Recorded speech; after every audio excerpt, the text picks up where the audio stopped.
कि पहली बार दरभंगा जैसी जगहों पे, बहेरा जैसी जगहों पे मस्जिद में जोहर के वक्त ताला लगा रहा, अजान नहीं हुई, नमाज नहीं पढ़ा गया। इससे बड़ा दुर्भाग्य मैं समझता हूं कि बिहार के लिए नहीं हो सकता। एक मासूम बच्चा जो मैट्रिक का परीक्षा दे रहा था, उसका आप वीडियो फुटेज नहीं देख सकते हैं। उस पर मुझे लगता है पुलिस ने 100 लाठी से ज़्यादा चटकाई और उसके पाँव में, हाथ में टॉर्चर किया गया। तो ये दुर्भाग्य है। सुशासन की सरकार में ऐसा नहीं है। यहाँ अब दंगा की राजनीति होने लगी।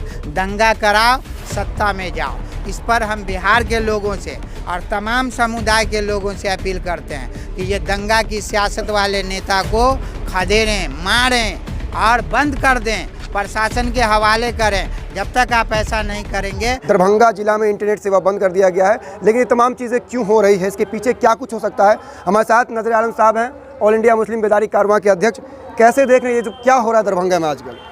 देखिए, ऐसा लग रहा है कि मिथिलांचल ही को कोई बुरी नज़र लग गई है। दरभंगा बिहार अमन भाईचारे के नाम से जाना जाता है और आगे भी जाना जाता रहेगा। लेकिन इन दिनों कुछ ऐसी ताकतें जो यहाँ आपसी भाईचारे को ख़राब कर रहे हैं, जिसका आपको उदाहरण अभी 22 जनवरी को भी देखने को मिला। मंदिर बने, मस्जिद बने, किसी समाज के लोगों को कोई आपत्ति नहीं, लेकिन कुछ ऐसे लोग हैं जो चाहते हैं कि भाईचारा ख़त्म हो। आपने देखा होगा 22 जनवरी को भी दरभंगा के कई जगहों पे फसाद, दंगा का माहौल बना। प्रशासन को हम लोगों ने समय रहते सचेत किया, मामला काबू में हुआ। लेकिन सबसे बड़ी चूक जो अभी ये हुई है, सरस्वती पूजा को लेकर के मुरिया में दंगा हुआ, आपको बहेरा में हुआ। कहीं ना कहीं ये प्रशासन की बड़ी चूक हुई। जो सुरक्षा बल तैनात होना चाहिए उसमें बड़ी चूक हुई है, जिसका फ़ायदा असामाजिक तत्वों ने उठाया और बड़े पैमाने पे दोनों समुदाय के लोगों का नुकसान हुआ है, जिस पर हम लोग लगातार नज़र बनाए हुए हैं। अभी बहेरा में भी उपद्रवियों ने जिस तरह से माहौल को ख़राब किया, आपको हैरत होगी कि पहली बार दरभंगा जैसी जगहों पे, बहेरा जैसी जगहों पे मस्जिद में जोहर के वक्त ताला लगा रहा, अजान नहीं हुई, नमाज नहीं पढ़ा गया। इससे बड़ा दुर्भाग्य मैं समझता हूं कि बिहार के लिए नहीं हो सकता। और वो भी सुशासन की सरकार है, माननीय मुख्यमंत्री नीतीश कुमार जी के रहते अगर ऐसा हो रहा है तो ये गंभीर चिंता का विषय है। आप हमें बताएं कि क्या दंगा या मारपीट एक आदमी कर सकता है क्या, एक पक्ष कर सकता है क्या?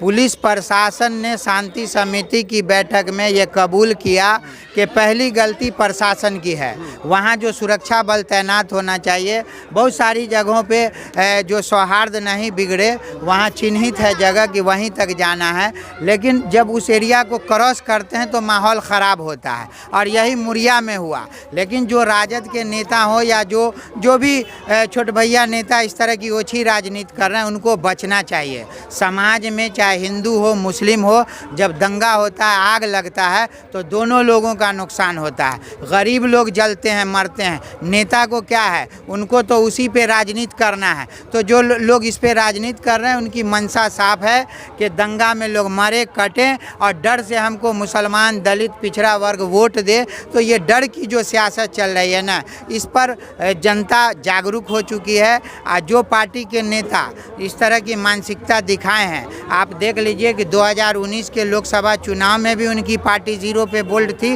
और 24 में भी वो 0 पे बोल्ड होंगे। लेकिन कैसे देखते हैं दंगा की शुरुआत, क्योंकि आप मुरिया से हैं, मुरिया में लगातार इस तरह का माहौल बना हुआ था और एक लड़का भी धर्म परिवर्तन का आरोप लगा रहा था। कहीं ना कहीं माहौल पहले से ही तैयार किया गया, चिंगारी उड़ी कहाँ से? देखिए, ये जो धर्मांतरण का मामला था, उस पर डीएम साहब और एसएसपी साहब का एकदम साफ बयान आया कि गलत आरोप लगाया गया। मैंने पहले भी कहा है कि चंद लोग समाज में ऐसे हैं जिनको छोड़ दिया गया है कि आपसी सौहार्द बिगाड़ा जाए। मुरिया कोई एक समुदाय के लोगों का गांव नहीं है, और न वहाँ एक समुदाय के लोग पूजा करने आते हैं। 8-10 गांव के लोग मूर्ति विसर्जन करने जाते हैं। ये दुर्भाग्य है कि जो नेता लोग उसमें रोटी सेक रहे हैं, उन्हीं लोगों का हाथ है। हम तो प्रशासन को कल भी बोले हैं और फिर कल बोलेंगे कि जो ऐसे नेता हैं, पहले उनको चिन्हित करके जेल में डालिए, गरीबों को मत डालिए। एक तरफा FIR मत कीजिए, एक तरफा कार्रवाई मत कीजिए।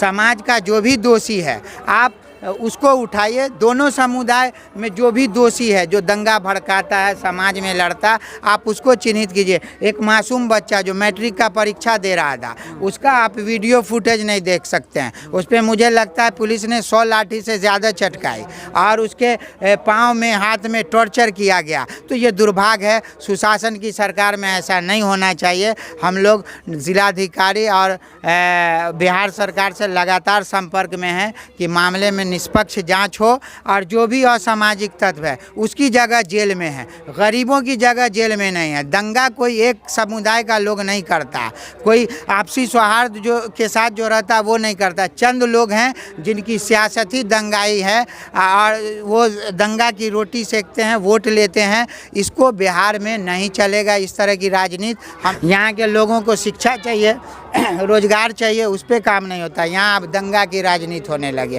दंगा कराओ, सत्ता में जाओ। इस पर हम बिहार के लोगों से और तमाम समुदाय के लोगों से अपील करते हैं कि ये दंगा की सियासत वाले नेता को खदेड़ें, मारें और बंद कर दें, प्रशासन के हवाले करें। जब तक आप ऐसा नहीं करेंगे आपका समाज सुरक्षित नहीं होगा, आपके बच्चों का भविष्य नहीं बचेगा। आप देख लीजिए जितने लोगों की गिरफ्तारी हुई है, चाहे बहेरा में हुई है या मुरिया में हुई है, सब मासूम बच्चा है, पढ़ने वाला लड़का है, दोनों समुदाय का लड़का है। आज उसका तो ज़िंदगी ख़राब हो रहा है, इसका जिम्मेदार कौन है? तो हमें चिंता करने की ज़रूरत है। और हम फिर अपील करेंगे लोगों से कि दरभंगा हो या बिहार हो, ये अमन भाईचारे का प्रदेश है, इसको नहीं ख़राब करें। यहाँ भाईचारे का माहौल बनाए रखें और दंगाइयों से बचें।